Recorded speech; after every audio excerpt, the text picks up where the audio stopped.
এই ভিডিওটা প্রায় 1 মাস আগের।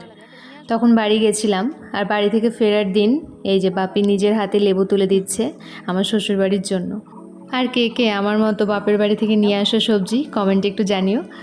তো আমার বাবা কিন্তু বরাবরই গাছ খুব পছন্দ করে, মানে ফাঁকা যেটুকুটা সময় পায় সেটুকুটা সময় এই গাছের পেছনেই বাপি পরিশ্রমটা লাগায়। ওই জন্যই এত সুন্দর এই যে লেবু গাছটা হয়েছে, প্রচুর লেবু ধরে, আর লেবুর জাতটাও কিন্তু খুবই ভালো।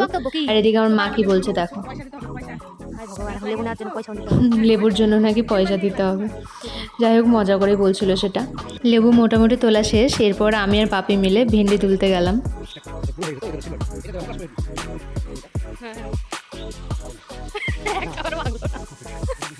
মানে একরকম করে আমাকে দেখাচ্ছিল যে এরকম করে ভেন্ডিগুলো ভাঙবে, তো একবারও হয়নি সেরকমভাবে, তো পরেরটা হয়েছিল।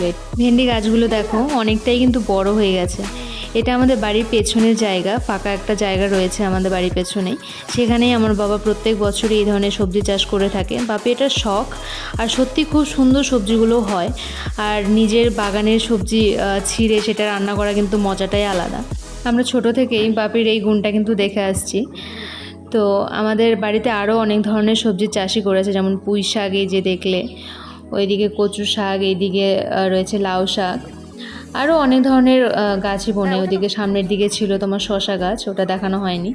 আর প্রত্যেক বছরই আমার বাবা কিন্তু মোটামুটি সব ধরনের মোটামুটি আমের গাছও লাগায়। এবার তো একটা আম এনেছে, সেটা নাকি সারা বছরই ফল দেবে আর কি, মুকুল এসছে, তো ওটা পরে যদি থাকে আম ধরে থাকে তো দেখাবো তোমাদের। মা আরও অনেক জিনিসই দিয়ে দিতে চাইছিল, বাট আমি না করে দিয়েছি, শুধুমাত্র ভেন্ডি আর লেবুটাই নেব বলেছিলাম। আর অলরেডি আম পেড়ে রাখা আছে, আমের সিজন বলে কথা, ওটা না নিলে হয়।